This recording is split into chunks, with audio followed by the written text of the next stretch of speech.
Hai sahabat-sahabat channel Sabar Talks.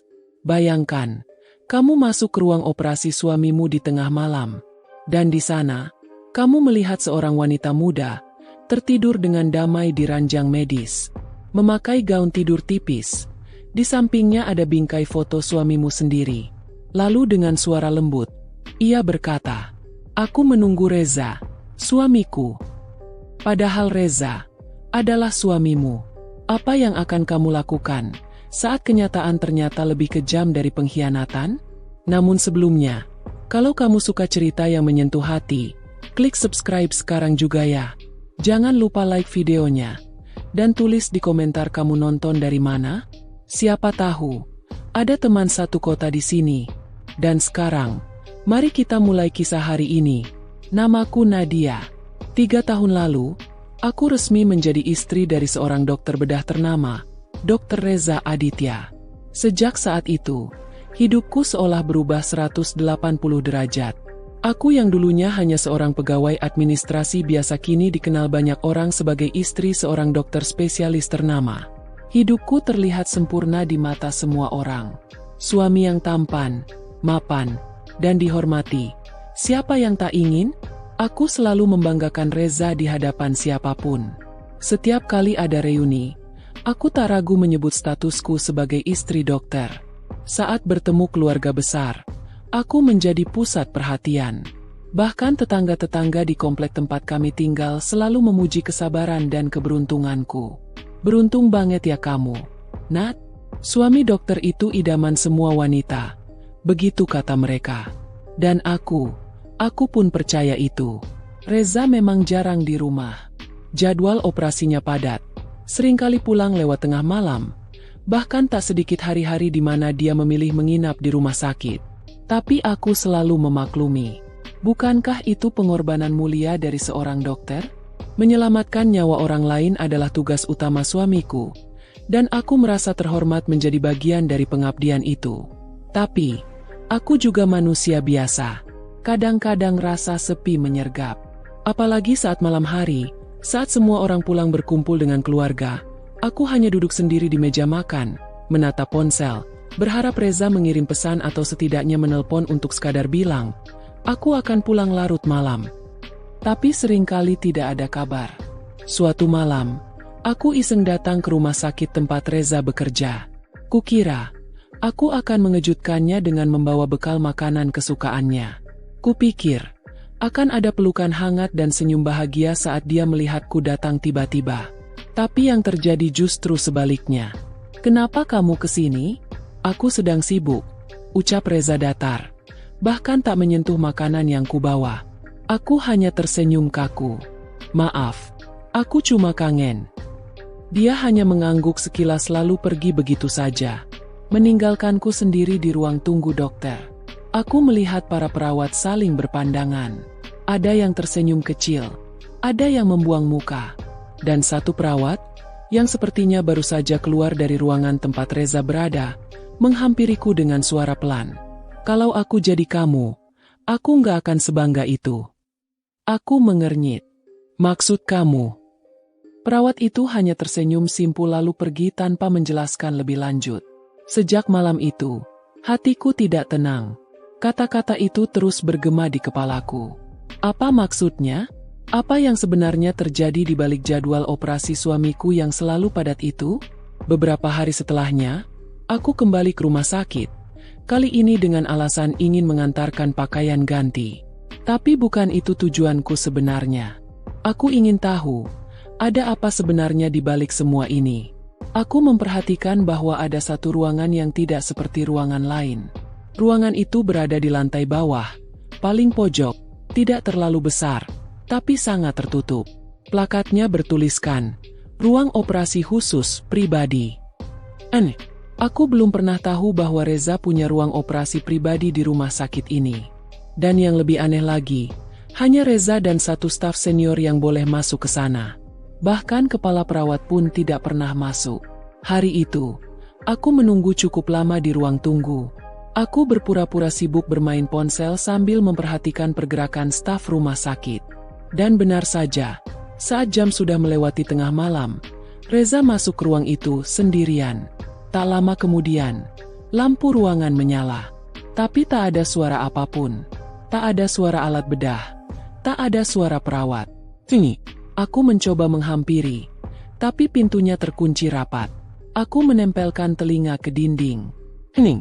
Namun samar-samar aku mencium bau parfum wanita. Parfum lembut. Manis, bukan bau khas rumah sakit. Jantungku berdegup kencang. Ada sesuatu yang tidak beres. Malam itu, Reza pulang ke rumah sekitar pukul 2 dini hari. Wajahnya lelah.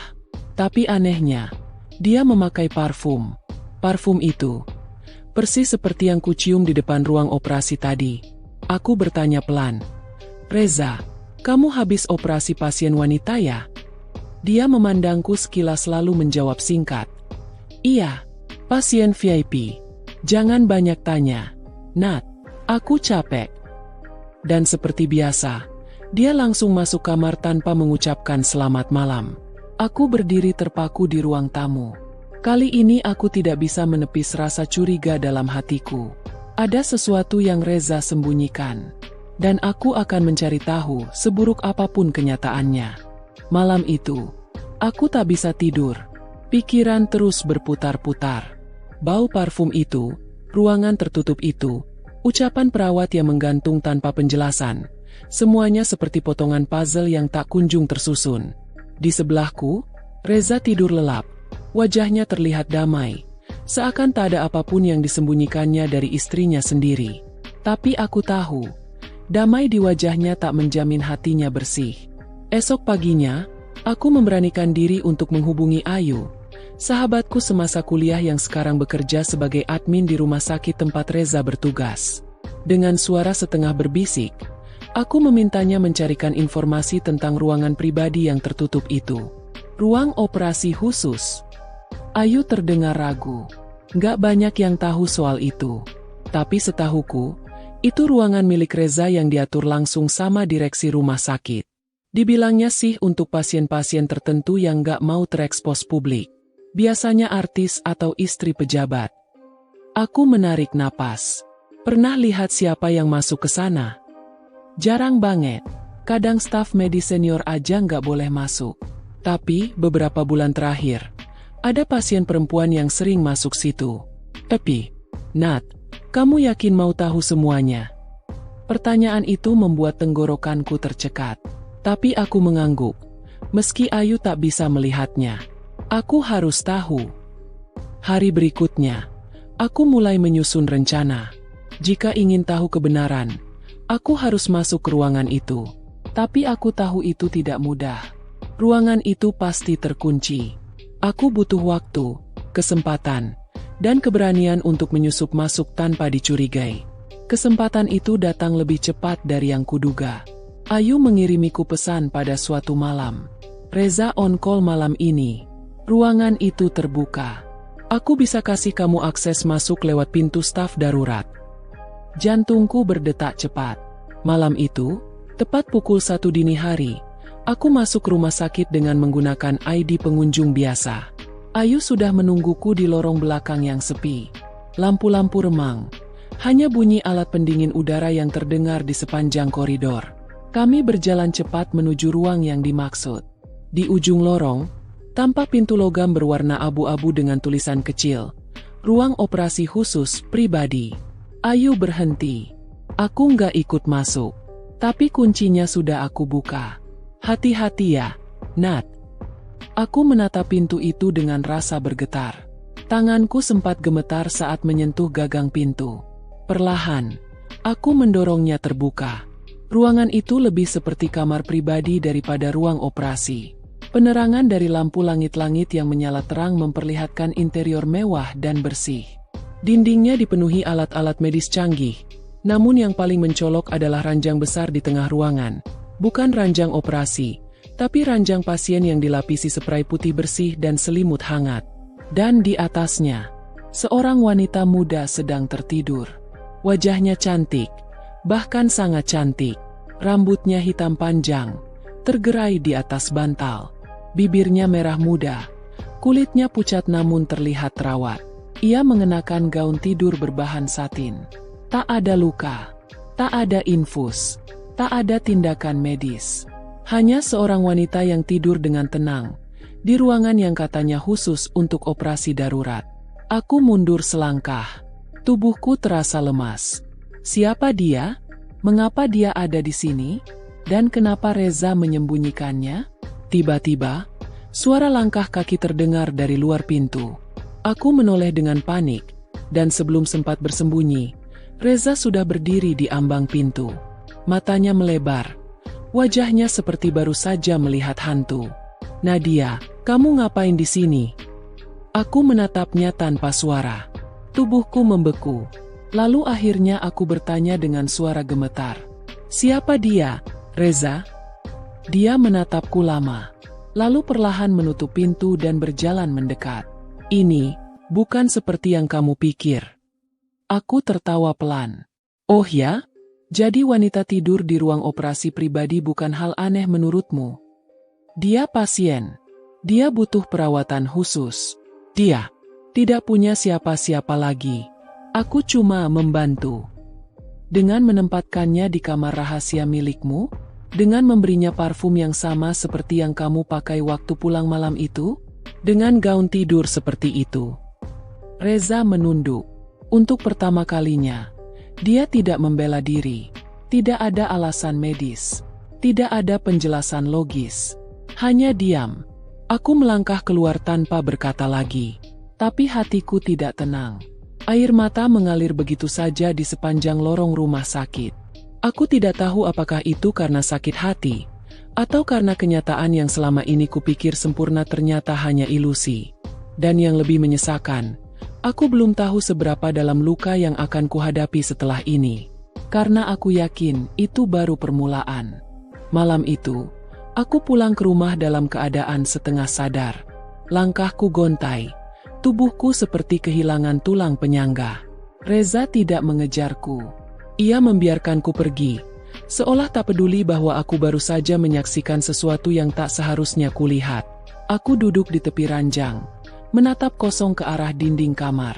Air mata sudah habis. Yang tersisa hanyalah sesak yang menusuk di dada.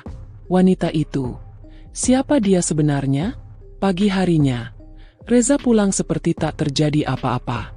Ia masuk kamar, mengganti bajunya, lalu berkata, "Aku harus ke rumah sakit lagi siang ini. Pasien darurat."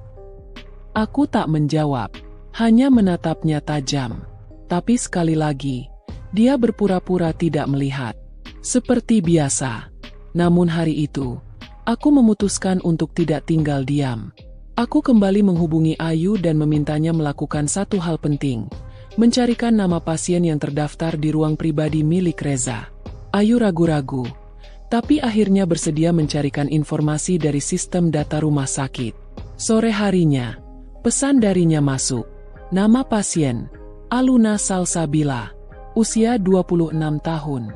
Status, pengawasan khusus. Tidak tercatat punya keluarga. Riwayat trauma psikologis. Diagnosis, gangguan identitas dan delusi. Tapi, ada catatan aneh. Nat, nama dokter penanggung jawab ditulis sebagai Reza, tapi tidak ada rujukan resmi. Seperti pasien ini tidak benar-benar terdaftar sebagai pasien. Aluna, nama itu asing bagiku. Tapi rasa penasaran ini tidak membiarkan otakku berhenti bekerja. Malam harinya, diam-diam aku kembali menyelinap ke rumah sakit. Kali ini sendirian. Tak ada Ayu, tak ada yang tahu. Aku hanya membawa nyali yang tersisa. Aku masuk lewat jalur darurat belakang. Aku tahu jalur ini dari kunjunganku sebelumnya. Tanganku menggigil saat menggenggam gagang pintu ruang operasi pribadi. Kutekan perlahan. Tak terkunci. Lampu ruangan masih menyala. Dan seperti sebelumnya, wanita itu, Aluna, masih terbaring di ranjang. Kali ini matanya terbuka. Pandangannya kosong menatap langit-langit. Lalu perlahan mengarah padaku. "Reza?" bisiknya lirih. Aku tertegun. "Bukan aku Nadia." Ia menoleh pelan. Senyum tipis menghiasi bibirnya. "Istri Reza." Aku semakin kaget. "Kamu tahu aku?" Dia mengangguk lambat. Kita pernah ketemu, lama sekali sebelum aku hilang. Seketika itu juga, pintu ruangan terbuka keras. Reza berdiri di ambang pintu dengan wajah merah padam. Apa yang kamu lakukan, Nadia? Aku berdiri.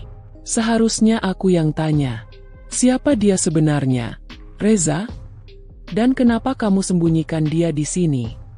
Reza menutup pintu dan menarik napas panjang, seperti sedang mempersiapkan pengakuan yang telah lama ditahan. Aluna adalah masa laluku, ucapnya perlahan. Kami pacaran saat aku masih koas. Dia pernah jadi pasienku. Operasi plastik kecil di bagian wajah. Tapi ada komplikasi. Dia syok dan hilang selama 2 tahun. Lalu suatu hari dia muncul kembali. Dalam keadaan seperti ini, aku menatap Aluna yang kini kembali menutup mata. Dan kamu menyimpannya di sini? Seperti barang rusak yang kamu sembunyikan. Reza menggeleng. Dia tidak mau dirawat di RSJ. Aku coba bawa ke rumah sakit, tapi dia selalu mengamuk. Dia hanya tenang kalau aku yang ada di dekatnya. Aku merasa bertanggung jawab. Aku mengepalkan tangan. Tanggung jawabmu atau rasa bersalahmu? Reza terdiam, tapi sorot matanya berkata banyak. Mungkin keduanya. Tapi satu hal yang pasti, dia telah menyembunyikan wanita itu dariku. Dari dunia.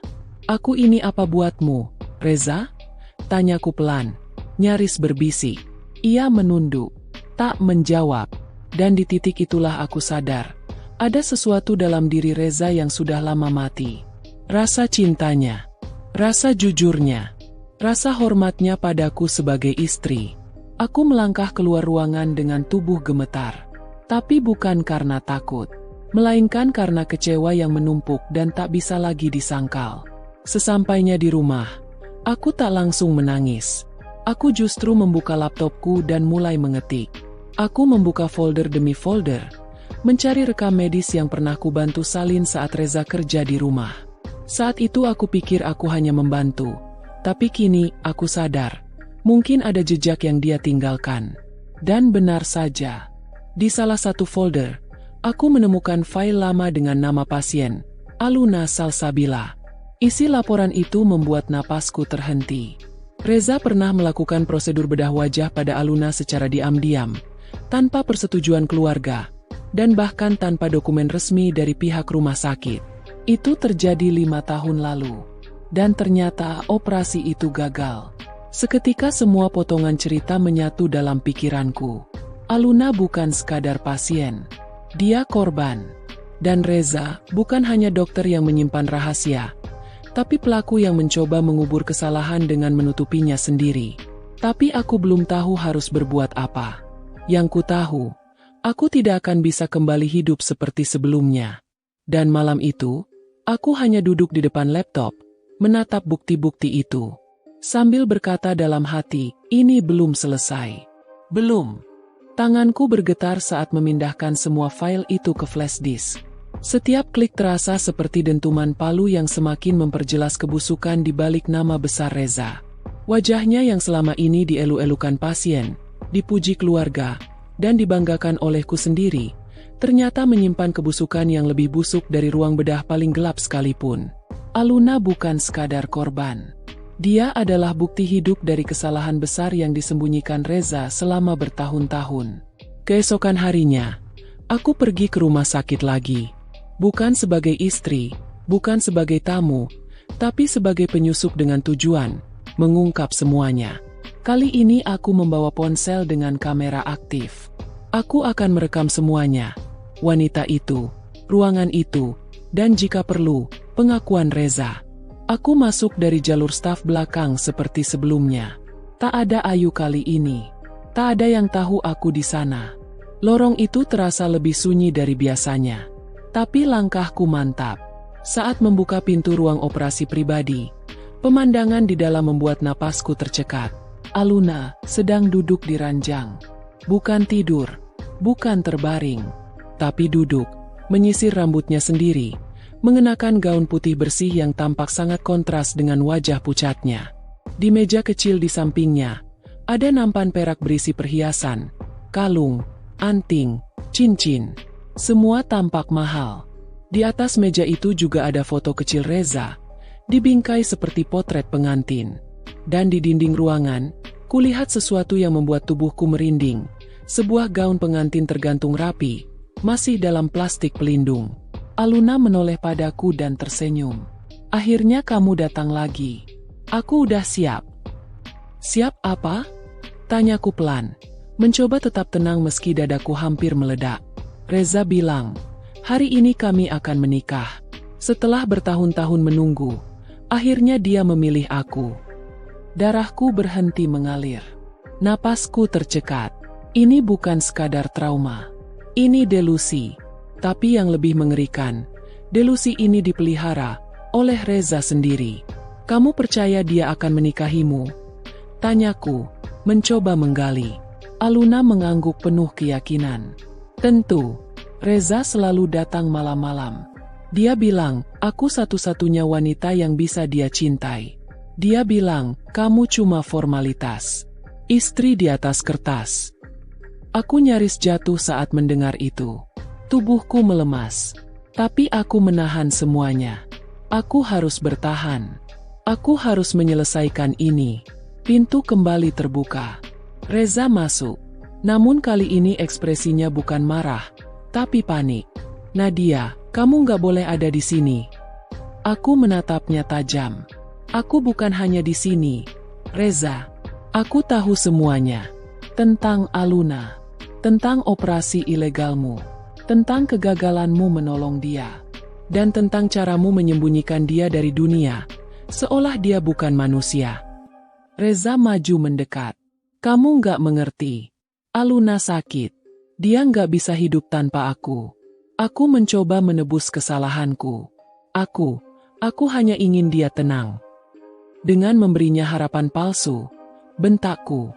Dengan menyuruhnya mengenakan gaun pengantin. Sambil kamu pulang ke rumah dan tidur di samping istrimu? Kamu pikir itu penebusan? Itu penyakit, Reza. Aluna berdiri pelan, memeluk Reza dari belakang. Jangan dengarkan dia. Dia hanya iri. Aku tahu kamu milikku. Reza terlihat gelisah. Matanya mulai berair. Nadia, aku tidak tahu harus berbuat apa lagi. Aku menyalakan kamera ponsel dan mengarahkannya ke wajah Reza. Maka biar dunia yang menilaimu. Aku akan laporkan ini. Bukan hanya ke rumah sakit, tapi ke polisi, ke media, kemanapun yang bisa menghentikan kebohongan ini. Jangan, Nadia. Suaranya lirih, penuh ketakutan. Kalau ini tersebar, karierku hancur. Hidupku hancur. Aku menatapnya dingin. Kamu yang menghancurkannya sendiri. Aku hanya membuka tirai busuk yang selama ini kamu pasang rapi. Tiba-tiba, Aluna berteriak. Kalian jahat. Kalian mau pisahin aku dari Reza. Kalian semua pembohong. Ia melempar bingkai foto ke lantai hingga pecah. Reza memeluknya dan mencoba menenangkannya. Tapi wanita itu meronta dan berteriak-teriak seperti kesurupan. Aku keluar ruangan sebelum semuanya menjadi lebih kacau. Tapi aku berhasil merekam semuanya. Tangis, teriakan, dan pengakuan Reza. Semua sudah cukup untuk jadi peluru terakhir. Sesampainya di rumah, aku langsung menghubungi pengacara kenalanku. Dalam waktu singkat, video itu telah disimpan aman, dan proses pelaporan dimulai. Bukan hanya pelanggaran etika medis, tapi juga dugaan kekerasan psikologis terhadap pasien, serta penyalahgunaan fasilitas rumah sakit. Reza mungkin akan menyangkal semuanya, tapi dunia akan tahu siapa dia sebenarnya. Malam itu, aku memandangi flash disk kecil di tanganku. Di sanalah tersimpan seluruh kebenaran yang selama ini dikubur di balik gaun putih Aluna, dan jas putih suamiku sendiri. Dan aku tahu perang ini belum berakhir. Pagi itu, matahari tak benar-benar terasa hangat bagiku.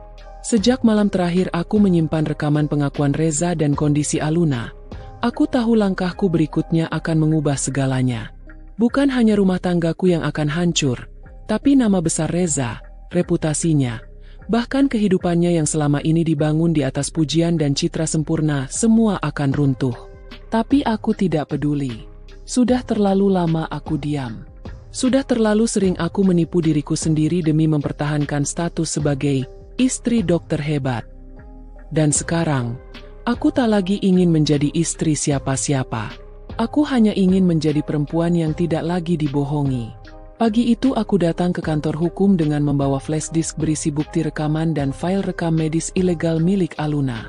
Pengacaraku, Burani, menerima semuanya dengan raut wajah tegang. Ini cukup kuat untuk memulai gugatan etik medis sekaligus laporan pidana, katanya setelah menonton sebagian isi rekaman. Tapi kamu harus siap. Kasus ini akan besar. Suamimu akan dicopot. Rumah sakit bisa terpukul. Media akan menyerbu. Dan kamu akan berada di tengah badai. Aku menatap matanya. Saya sudah siap, Bu. Lebih baik dihantam badai daripada terus hidup dalam kebohongan. Dalam waktu 2 hari, berita itu menyebar cepat. Mulanya hanya laporan internal ke organisasi profesi dan rumah sakit. Tapi entah siapa yang membocorkan, media pun mulai mengendus aroma skandal. Judul-judul berita mulai menghiasi layar ponselku. Dokter ternama diduga sembunyikan pasien gangguan jiwa di ruang operasi pribadi. Istri ungkap skandal mengerikan sang dokter. Pasien berpakaian pengantin ditemukan di ruang tersembunyi. Reza menghilang. Ia tidak pulang. Tidak muncul di rumah sakit. Bahkan ponselnya tak bisa dihubungi. Yang kudengar, ia sedang dalam proses investigasi oleh Dewan Kehormatan Medis. Semua jadwal praktiknya dibekukan. Rekan-rekannya di rumah sakit mulai menjaga jarak. Bahkan dokter-dokter junior yang dulu mengaguminya kini berbisik-bisik penuh kebingungan dan rasa tidak percaya. Aku juga dimintai keterangan. Aku hadir dengan tenang, menceritakan semuanya, tanpa menambah, tanpa mengurangi. Tentang Aluna, tentang operasi ilegal bertahun lalu, tentang rekaman yang kupunya, dan tentang kebohongan Reza di balik semua itu. Setelah sidang etika, aku duduk sendiri di ruang tunggu. Mataku sembab, tapi bukan karena menangis. Aku hanya kelelahan, secara batin. Jauh di lubuk hati, aku masih ingat wajah Reza saat pertama kali melamarku. Wajah lembutnya, tutur katanya yang meyakinkan. Janji-janjinya untuk menjaga dan mencintaiku sepenuh hati. Semua itu sekarang hanya tinggal abu. Sore itu, Reza akhirnya menghubungiku. Nomor asing. Suaranya berat, letih. Nadia, kamu sudah bunuh aku. Aku menarik napas panjang. Tidak, Reza. Kamu yang bunuh dirimu sendiri. Aku hanya menguburkan mayat kepura-puraanmu. Aluna akan dibawa ke RSJ. Kamu puas sekarang? Aku terdiam sesaat. Aluna adalah korban. Kamu tahu itu. Yang kamu sembunyikan bukan cuma wanita dengan gangguan jiwa, tapi sisa dari dosa yang tak pernah kamu tebus dengan cara benar. Aku cuma ingin menebus kesalahan. Dengan kebohongan. Reza terdiam. Lalu suara isaknya terdengar. Tangisan laki-laki yang akhirnya runtuh di hadapan kenyataan yang tak lagi bisa ditutup-tutupi. Aku kehilangan semuanya. Nat, rumah, pekerjaan, martabat, bahkan kamu. Aku menggenggam ponselku erat-erat. Suaranya menyayat hatiku. Tapi aku tahu ini bukan tentang balas dendam. Ini tentang kebenaran yang selama ini tertimbun jas putih dan senyuman palsu. Aku juga kehilangan kamu, Za. Tapi aku tak ingin hidup bersama kebohongan. Aku masih bisa memaafkanmu, tapi aku tak bisa kembali. Setelah panggilan itu, aku keluar dari gedung kejaksaan, menatap langit senja yang perlahan gelap. Dunia di sekelilingku terus berjalan seperti biasa. Tapi dunia dalam diriku telah berubah selamanya. Beberapa minggu kemudian, Reza resmi dicabut izin praktiknya. Rumah sakit mengeluarkan pernyataan pers dan meminta maaf kepada publik.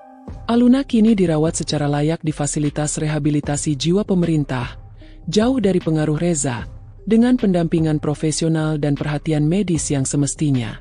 Dan aku menyewa apartemen kecil di pusat kota, meninggalkan rumah besar yang dulu jadi simbol kebanggaan, tapi ternyata penuh bayang-bayang. Kini aku bangun pagi bukan sebagai istri seorang dokter, Tapi sebagai seorang perempuan yang berhasil menyelamatkan dirinya sendiri dari kepalsuan hidup, hidupku tidak lagi sempurna.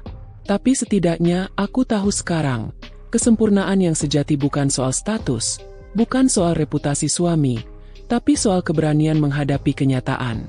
Meski pahit, meski berdarah. Dan di cermin pagi itu, untuk pertama kalinya setelah sekian lama, aku melihat diriku sendiri, bukan bayangan istri dokter yang kubanggakan selama ini, tapi Nadia yang utuh, yang bebas, yang hidup kembali.